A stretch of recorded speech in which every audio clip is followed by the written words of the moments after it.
லஞ்சம் வாங்கியதாக சுங்கத்துறை அதிகாரி மீது 43 குற்றச்சாட்டுகள்.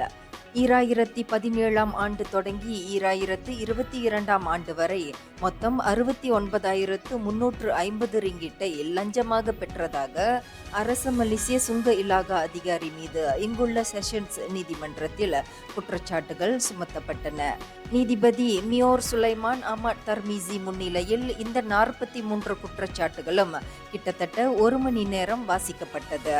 தமக்கு எதிரான அனைத்து குற்றச்சாட்டுகளையும் 41 வயது முகமது ஜயீத் இப்ராஹிம் மறுத்தார். கோலாலம்பூர் அனைத்துலக விமான நிலையத்தில் சுங்கத்துறை அதிகாரியாக இருந்தபோது ஒரு நிறுவனத்திடமிருந்து ஆன்லைன் பண பரிமாற்றத்தின் வழி மொத்தம் 69,350 ரிங்கிட்டை பெற்றிருந்தது தெரியவந்தது.